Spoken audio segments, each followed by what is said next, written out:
Today on Locked On Rockies, games like that show the growing pains, but it's good that the Rockies rolled back that same lineup.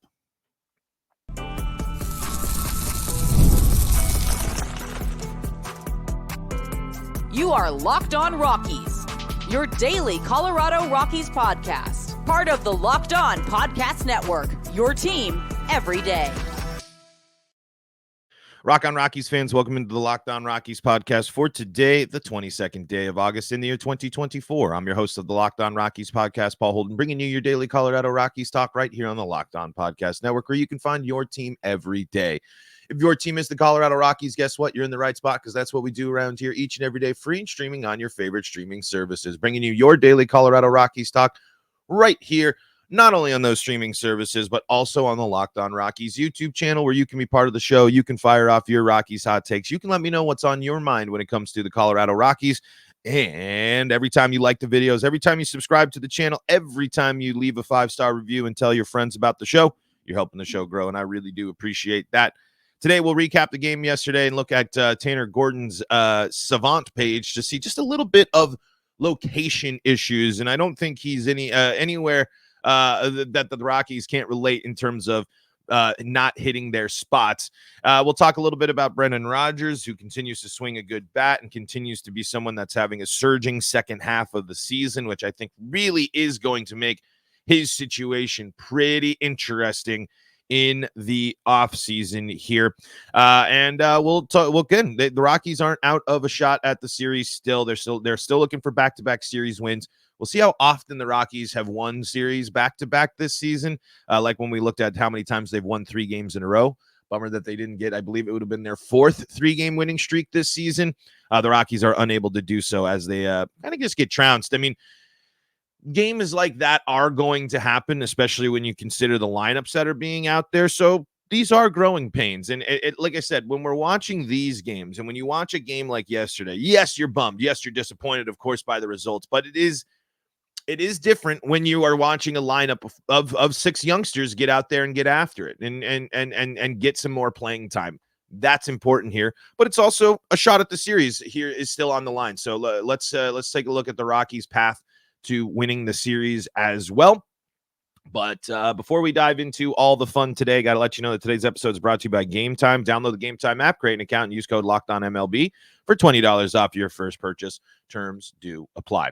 So we're looking at Tanner Gordon's baseball savant page here, and there's some stuff that you can look at. It's everything is, a lot of the stuff's in the blue right now. He's 0-5, the high ERA here in his 31 innings pitched, 1.58 whip. What I do kind of like about so far with Gordon, 25 strikeouts to 31 innings pitched. I'd like to see a little bit more strikeout potential for him. But when you are looking at his savant page, remember, all of this is like, it's still pretty early for their metrics and stuff like that in terms of that.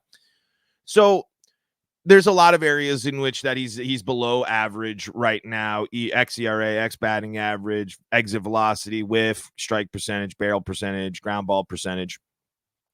But his walk percentage is above average, leaning towards the great, and his chase percentage is also up there, 31.5% there on the chase percentage for him. And I like that's good news.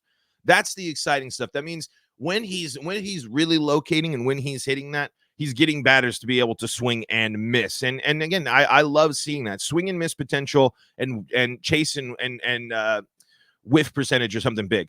The interesting thing, though, just because they're chasing the ball at 31.5% doesn't necessarily mean they are missing the ball with the whiff at 19% there. So 2 things that you'd like to see that whiff go up as well as the chase, but it's being a little deceptive with those pitches. The stuff is getting pitchers batters a little off balance and chase some stuff. And more often than not, he's been hitting the zone. He's been trying to he's still working things out, still going through a little bit.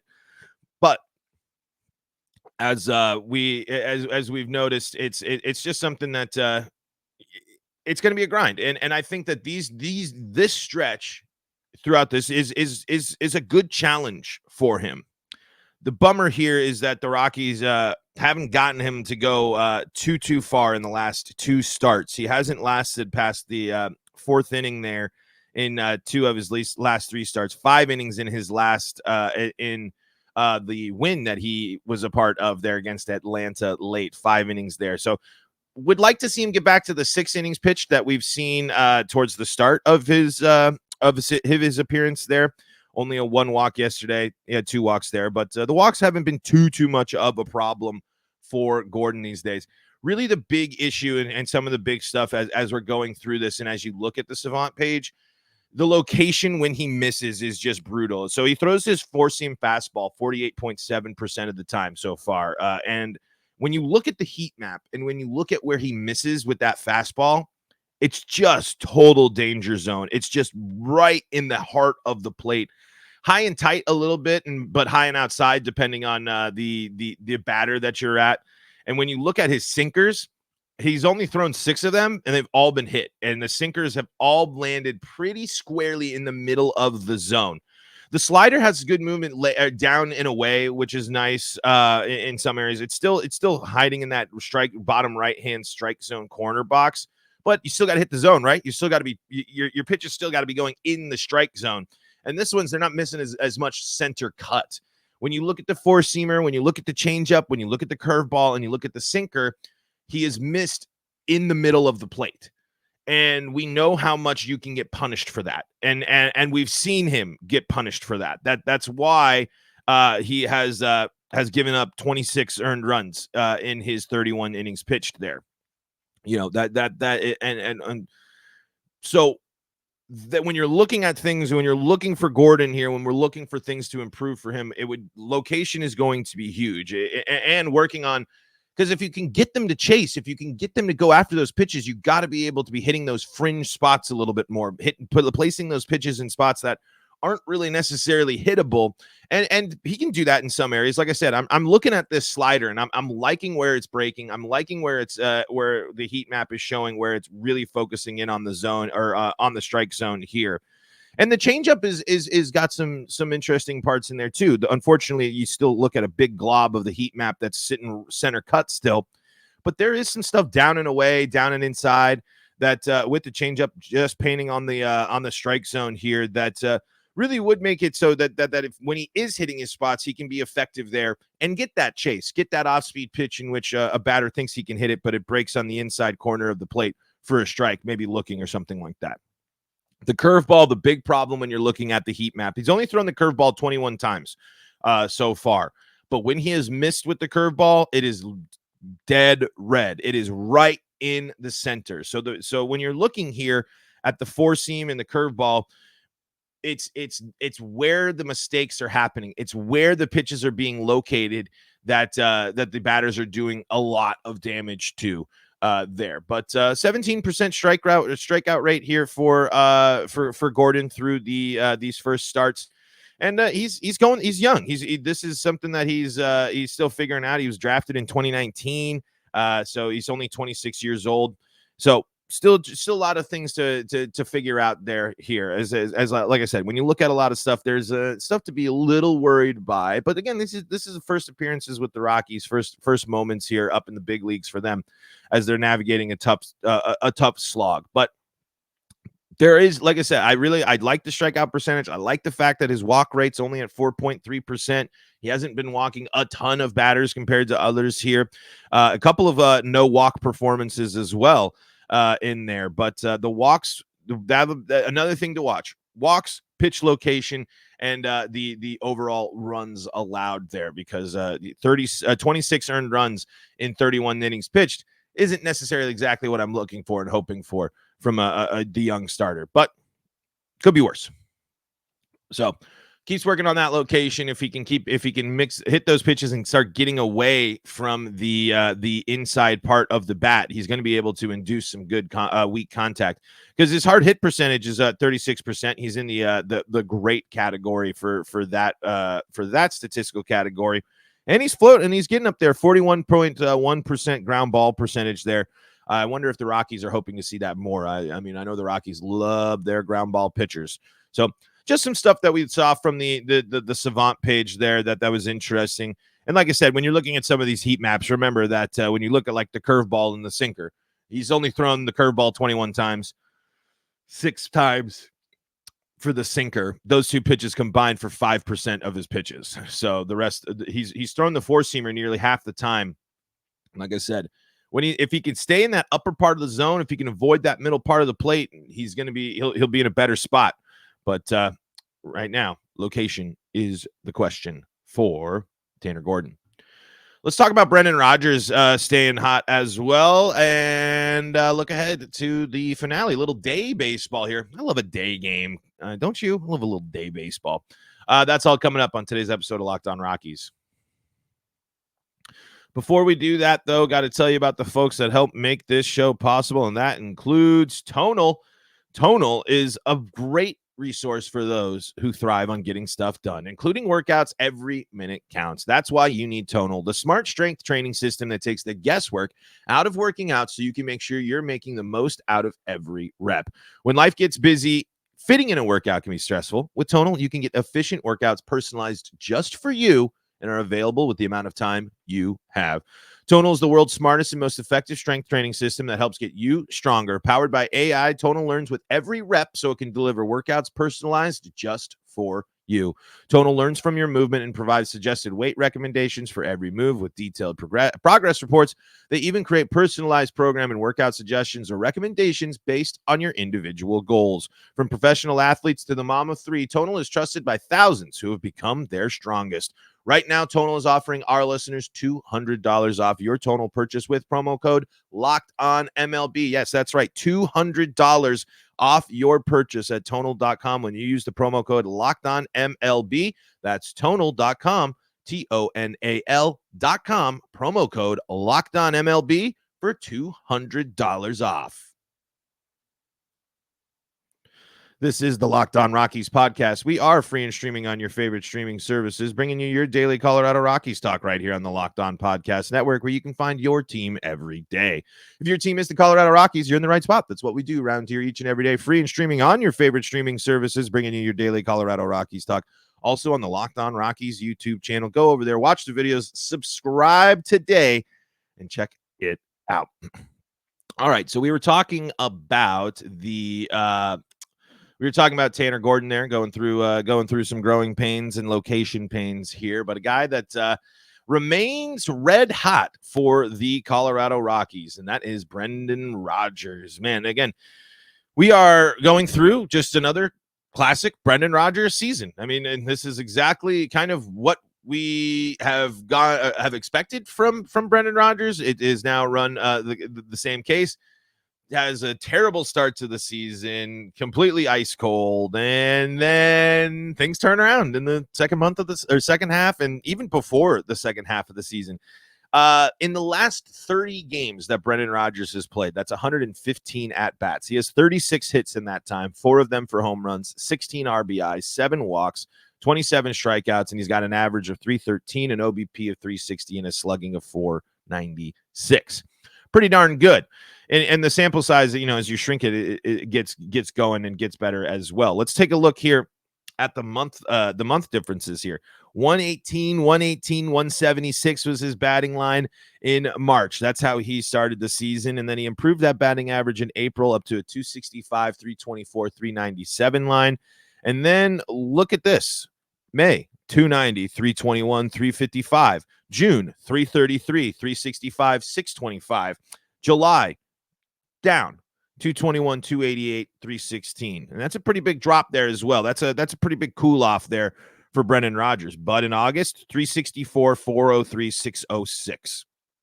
So overall, Brendan Rodgers has had very strong months. Brendan Rodgers has been a key contributor here.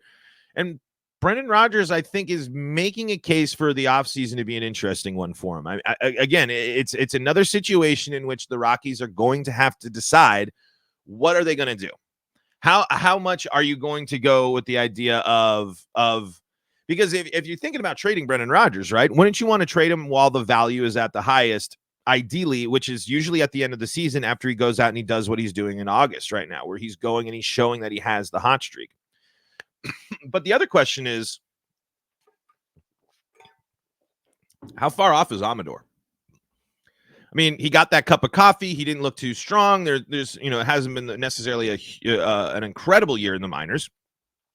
Are the Rockies willing to go, shunk to start and go there and see what they can get? Are the Rockies willing to make a type of move like that in the offseason there? I mean, or if you think about it, they're going to have, as they navigate the waters of the Chris Bryant dilemma, you could sit there and say that the lineup last night is the lineup of the future for the Rockies, sans Charlie Blackmon, who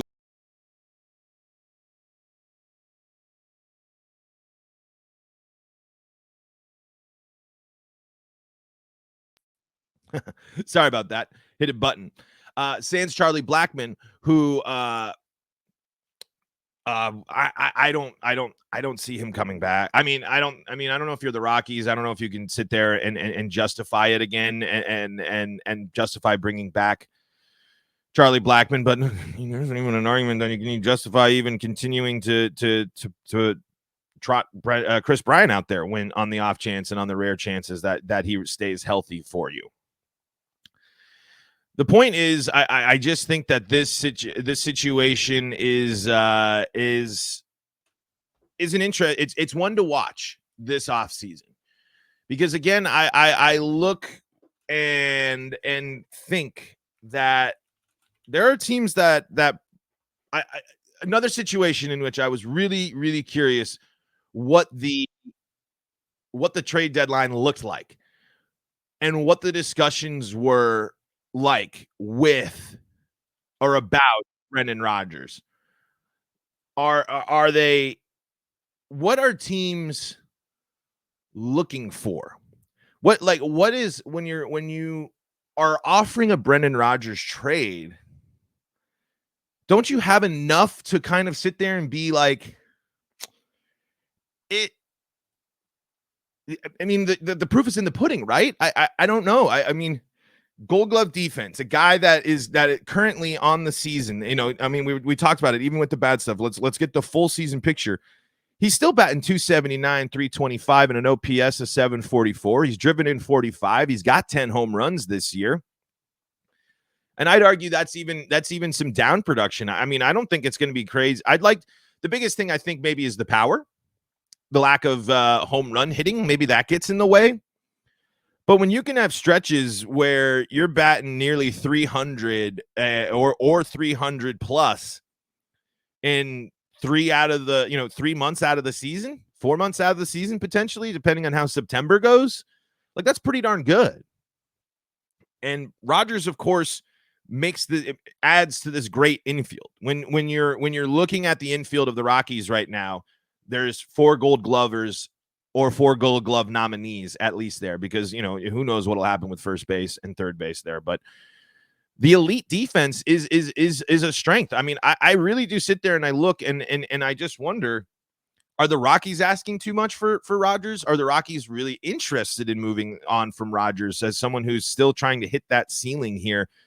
But it is kind of some of those things. What if Rodgers, who has put together some solid stretches, put together some solid moments for the Rockies, he could be one of those players that will benefit from a change of scenery, something different like that. But on the flip side, you got a real solid thing going in that infield right now. You got a real solid thing going on with that. What's going on with that infield? And I'm wondering how much the Rockies are willing to rock the boat. But I do think if you're going to move Brendan Rodgers, I think doing it in a stage where, instead of it being a point where you have to go the trade deadline and be like, all right, don't worry about March. Here he's heating up, he's in a groove, he's at, he's coming out, he's coming out firing. Because think about it. So mid-July, right? That's when the offseason is, or the trade deadline is. You even look at the numbers though, and Brendan Rodgers was doing well before that, bouncing back from his start. In May and June were both months where that consecutive months of offensive improvement for Brendan Rodgers, increasing his batting lines there it was 3 straight months in which he got better. I know March only has four games, so obviously a little caveat there. But he said he had the tough start to the season. Then he slowly chips away and works through it throughout the month of April, and then a strong May and June. And then everyone goes through cold stretches in baseball like he did in July. And now how does he answer going crazy in August and being one of the most effective hitters in the National League in the month of August. So I guess it just in reality, it just is a murky situation in which I don't necessarily think you can argue too hard against it either way.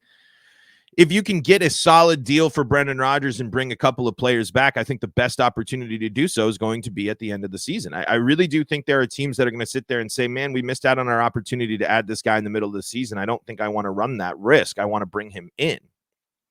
But it also begs the question of how much are the Rockies looking for and how much do the Rockies really want to move on? I mean, is it that outlandish to think that the Rockies want to keep Rodgers and McMahon together throughout the rest of his contract and at least through this arbitration thing? Could be, but you're gonna have to get the deal done. Arbitration, all those deals. I mean, all that time is basically, I'm pretty sure, is up with Brendan Rodgers. I think maybe one more year of arbitration, something like that. But you got to make the decision. You got to make the call. And it's interesting because a lot of players got extensions, pretty quickly or in the middle of it. And it's interesting that Brendan Rodgers has not gotten one yet. And so that's going to be a storyline I'm going to continue to monitor here through the rest of the season and the offseason too, because Brendan Rodgers is someone that he really is someone that is a joy to watch when he's on there. He's someone that can contribute, someone that he's got the aggressiveness, but there's something about the way he's aggressive at the dish that I like a little bit more, that I don't have any scientific data or anything to back it up. There's just something about Brendan Rodgers' approach at the plate that I just enjoy watching from a fan perspective. And part of me wonders if it rubbed off a little bit on Brenton Doyle. Just a guess. Like I said, no data, no science, total vibe guess right there, folks. Series win still on that line for the Rockies. Let's look at the last time the Rockies won back-to-back series and look ahead to the day game here coming up in just a few hours here. First pitch, not that far away. That's all coming up on today's episode of Locked On Rockies. Before we do that, though, folks, got to tell you about the folks that help make this show possible, and that includes SupplyHouse. Order supplies from the website that's made for the skilled trades. Find thousands of parts from hundreds of brands in just a couple of clicks at SupplyHouse.com. SupplyHouse.com gives you 24/7 access to a huge selection of plumbing, HVAC, and electrical supplies with fast delivery anywhere in the U.S. Need help with an order? Get industry-leading after-sales service from their friendly and knowledgeable customer support team and talk to a real person every time. And there's great news for plumbers, technicians, and contractors. Being a pro has its perks. Trade industry professionals can join their free Trade Master program for free shipping and serious discounts on every order. Over 1,000 pros already trust the Trade Master program to deliver results. Apply for your membership today and get a competitive edge on your order at supplyhouse.com/TM. Save money and time when you order online. Order plumbing, HVAC, and electrical supplies from supplyhouse.com. Real people, real service. We are also brought to you by Gametime. Gametime is the spot for you to go buy your not only baseball tickets, because they are an authorized MLB ticket retailer, but they are also giving you all sorts of great deals. And here, check this out, folks. If you want to see Diamondbacks Dodgers, for example, we got 50% off on that Labor Day deal because Gametime is the spot. I love Gametime. You need tickets, you can get tickets. You need to know where you're sitting on those tickets or with those tickets. They got images of the seats. You need to know exactly what you're paying. Toggle that all-in price button. Remember, you got to click that all-in price button and boom, right there, it's going to tell you, hey, this is what you're paying. No surprise fees. This is it. You can see it all for yourself, and you can check out all the deals. There is exclusively on Gametime right now. You can get 50% off tickets to the Dodgers and Diamondbacks game on Labor Day. There's limited availability and supply, so check out that great deal when you download the Gametime app, create an account, and use code LOCKEDONMLB for $20 off your first purchase when you take the guesswork out of buying tickets with Gametime. Terms apply. Create an account and redeem code LOCKEDONMLB for $20 off. Download Gametime today. Last-minute tickets, lowest price guaranteed. This is the Locked On Rockies podcast. We are free and streaming on your favorite streaming services, bringing you your daily Colorado Rockies talk right here on the Locked On Podcast Network, where you can find your team every day. Hey, for your second listen of the day, go check out our pal Sully on Locked On MLB.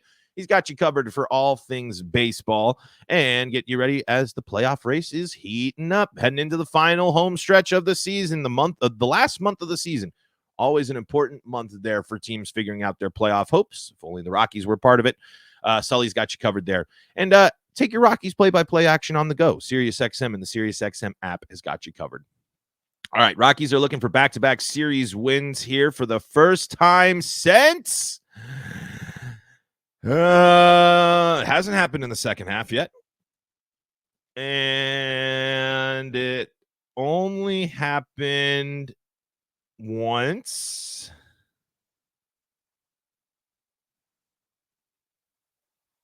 I think it's only happened once. It's only happened once. Oh boy, it's only happened once. I mean, that's why you're 47-80, right? That's why you have to make the decisions that you're making right now. That's why with Bud Black's philosophy of having to put a roster that's going to win the games at this point, it doesn't matter, man. This type of stuff, you want to see this momentum. You want to see this, set the momentum right. Let this be the first back-to-back series wins of the season. Put that, start putting that foot forward and embracing this stretch. Oh, I might have actually had it wrong here. Actually, I'm sorry. It's happened twice. Beat San Francisco, beat Boston in back-to-back series. So twice. It's happened 2 times. They beat the at the beginning of the second half. I missed that one there, and maybe I'm got to double check my math here. Got to double check here real quick. It's a little bit easier in the first half of the season when the Rockies consistently would go on like 4 or 5 game losing streaks. Oh, no, 3 times. Okay, yep, I was wrong. Or was my second? Yeah, no, 3 times. It is, and all right. You've all tuned into the show. You've seen how I'm doing with math. 4 times. Nope, that's not a series win. That's a series split with Milwaukee. So 3 times it has happened. So it's just like stringing together 3 wins. Hasn't happened a lot. Has happened a couple of times. How do you make that more of the norm? How do you get back to that spot? How do you start winning these games? And it's a series finale. We talked before on the show how the Rockies have really struggled in series finales. Get out there. If you win this one, you're going to feel a lot better going into the Bronx. I mean, because this is a Nationals team that isn't nearly on the same level. And you got your better arm up there. Cal Quantrill on the bump here and going up against Patrick Corbin, who statistically has not been necessarily that great this year. Quantrill and Corbin kind of similar in a lot of ways here, but 2 major differences between these 2 pitchers. Quantrill's got the lower ERA, 4.59 ERA for Quantrill versus Corbin's 5.92, a whip of 1.41 for Quantrill, Corbin at 1.57. But strikeouts, walks, home runs, all pretty much the same there. 19 home runs given up by both pitchers. Quantrill's walked 50, Corbin's walked 45. Quantrill 97 strikeouts and Corbin 99. So I think you're going to see similar tools from these pitchers. You're going to see similar situations in which the Rockies are handling these arms. But we've seen that the Rockies' offense has not been fully stagnant here. Last night's game was the exception here. The Rockies have been scoring relatively lately, but it's a road game and it's a series finale here. So they got to go out there and this is where hopefully the aggressiveness of the Rockies can pay off. This is where you want to go out and make a statement here right away and get yourself into this ball game. You got one of your better arms on the mound. I'm going to imagine the lineup's probably going to look pretty similar. So this is an opportunity for those young guys too to hopefully take a step forward and get themselves back in the win column, because it'll feel good. And you get one, and then you get closer and closer to your 50 win total here. But the 18-47 away from Coors Field for the Rockies. Woof, man. I mean, woof. That is real bad.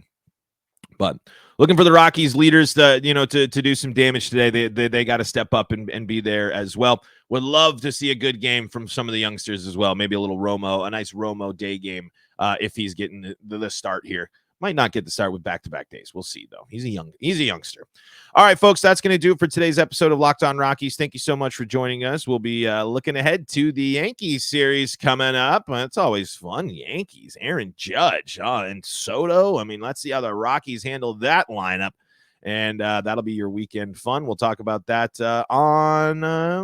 look ahead to that. Get ready for it, but mostly going to be breaking that down on Monday because, we're going to talk about the Nationals series first, how that wraps up.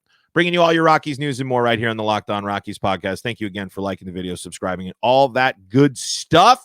In the meantime, folks, if you need a second listen, go check out Locked On MLB, or if you need more Colorado sports coverage, Locked On Broncos, Locked On Avalanche, Locked On Nuggets, and Locked On Buffs, free and streaming on your favorite streaming services. Until next time, folks, this is Paul Holden saying so long from the Locked On Rockies podcast.